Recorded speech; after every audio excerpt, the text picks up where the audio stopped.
Hello everyone, good afternoon. কেমন আছো তোমরা সবাই? আশা করি তোমরা সবাই খুব ভালো আছো এবং সুস্থ আছো। আমিও ভালো আছি।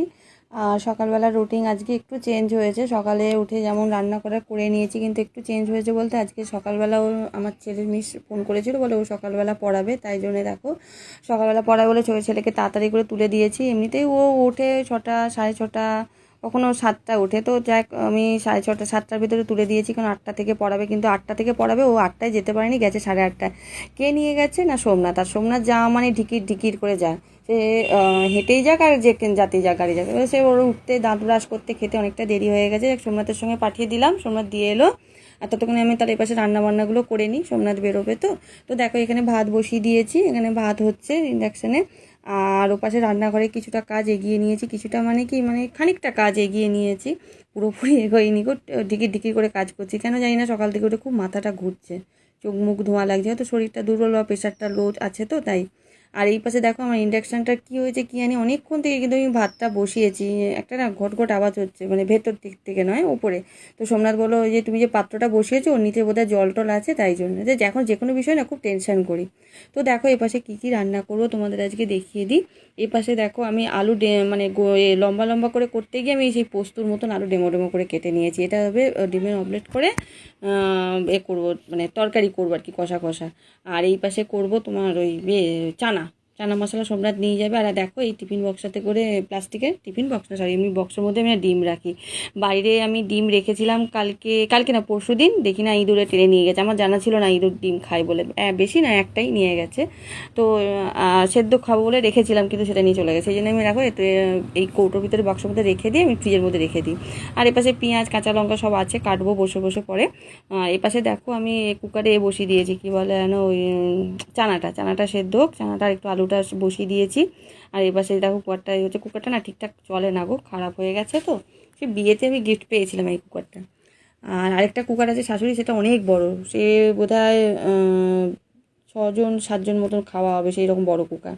তো সোমনাথদের তো অনেক বড় ফ্যামিলি ছিল, তাই জন্য তত বড় কুকারটা নিয়েছে, অনেক বড় ফ্যামিলি ছিল, সেই কাকা টাকা মিলে। আর এই পাশে দেখো সব সাজিয়ে গুজিয়ে রেখেছে। আর নারকেল অনেক দিন আগে না আমার মনেই ছিল না যে নারকেলটা একটু ফুটে দেবো যে কোনো তরকারি, তার মনে সময় হচ্ছিল না। তোমাদেরকে দেখাচ্ছি, দেখো তুমি রোদ উঠেছে, কাঠটা মানে করে রোদ উঠেছে, আর কি জামা কাপড় অনেক শুকিয়ে যাবে। আজকে কাচারও আছে অনেক, যেহেতু শনিবার, সোমনাথের কালকে কাজ যাচ্ছিল, এগুলো কিছু একটা আজকে কেটে নেবো।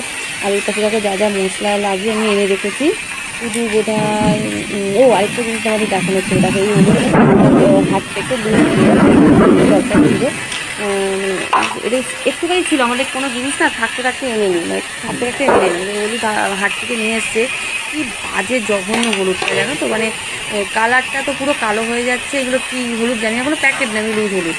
আর আমাদের তো সানরাইজে কিনে আনে, সানরাইজ আনে। আর তারপরে দেখলো যে হচ্ছে না, দেখে আবার সকালবেলা আমার সানরাইজের প্যাকেট এনে দিল। আর এই দেখো সানরাইজের প্যাকেট, এর কালার হলুদের আমি বের করে দেখাচ্ছি তোমাদের। এর কালারটা অনেক পাতলা, মানে কালকে রাত্রে আমি তরকারি করেছিলাম, করেছিলাম ওই বাটি চচ্চড়ি করেছিলাম, আর তার মধ্যে দিয়েছি, মনে হবে না যে আমি হলুদ দিয়েছি। আর সব দিকে ওটা কালো হয়ে গেছে দেওয়ার সঙ্গে সঙ্গে। আর খানিকটা দেখছে না, এখন ফোনে কীরকম দেখতে যাই না, খানিকটা দেখতে সেই বিরিয়ানিতে যেমন কালারিং মশলা দিই না, সরি, কালারিং করার জন্য দিই, সেই রকম হলুদের কালার। এই দেখো দুটো তফাৎটা। তোমার বলে দিও না এইসব হলুদ, কোথায় রোগ হবে, বাজে রোগ ছেড়ে দাও, আমার ফেলতে তো পারি না, ফেলতের মধ্যে আছে, থাক, কোনো মতে চলে, কাজে লেগে যাবে, তারপরে তরকারিতে বা খাওয়াতে লাগবে না।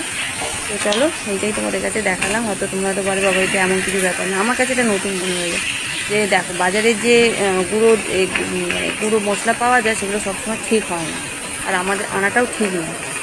তো চলো, এগুলো দেখিয়ে এরপরে অন্য কাজগুলো আছে, ততক্ষণে আবার সোমনাথে দাঁত ব্রাশ করা হয়েছে, ওকে আবার চা করে দেবো, ছেলেকে টিফিন নয়, ও বিস্কুট দেবো কটা, ওটা বিস্কুট খেয়ে যাবে, মানে 8:30টায় আসবে, তো ছুটি হবে 10:30টায়, 10:30, 11:30। এবার আমার যেতে 11:00টা বেজে যাবে, কারণ এখান থেকে তো খানিকটা তো হেঁটে যেতে হয়, তারপরে গেট করে থাকে দাঁড়াতে হয়। তো চলো বন্ধুরা, রান্নাটা করে নিয়ে যা রান্না করি তোমাদের কাছে শেয়ার করছি। আর এই পাশে দুজন অনুগত ডেকে যাচ্ছে, খেতে দিতে হবে। আসছি পরে আবার ভিডিও নিয়ে, কেমন, আমার ভিডিওটা কেমন লাগলো কমেন্টে জানিও। টাটা।